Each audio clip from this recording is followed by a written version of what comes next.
mateix atac de seny, la corona la descany, ningú farà servei. Ale, ale, alo, no troba cap raó, al punt tinc una flor com un camp de futbol.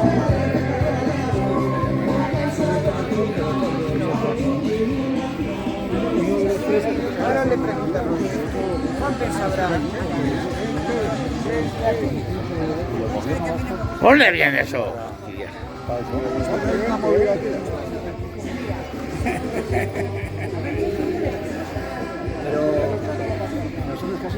Gobernuei, estatuko gobernuari gogorarazi nahi du diogu.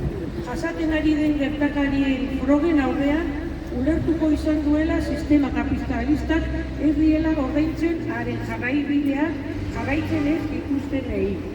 Espainiako transizio eredugarria gaizki deitua ez zituen estatuaren eskoltak garbitu nahi izan, eta gaur egun inolako eragozpenik gabe. Barrizal politikoan ibiltzen dira gai bezala.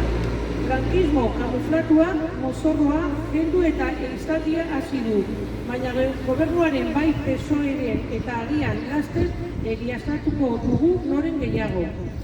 Ulergarria da ustelkeriarekin lotuta agertzen diren albisteen aurrean Gürtel, Kitchen, Erdal, Ábalos, Zapatero eta Barrek zalantzak sortzea, baina ez da lokatzetan geratzeko garaia. Horregatik, manifestazio honetatik estatuko gobernuari politika gehiago eta gobernuaren ekintza handiagoa eskatzen diogu. De Israel, Palestina y Líbano.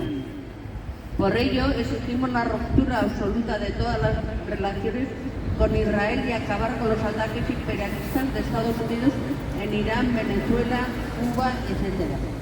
En definitiva, pedimos al gobierno del Estado que pase de las palabras a los hechos concretos y se implique más en buscar soluciones que ayuden a parar todas las guerras, y que esas soluciones nunca puedan pasar por gastar más dinero del contribuyente o de la contribuyente en defensa y armamento.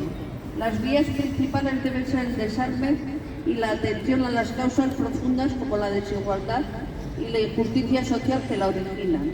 Pero cuando votan junto con el PP en contra de las personas jubiladas que han cotizado más de 40 años puedan cobrar su pensión completa, no parece que estén dispuestos a transitar por estas vías.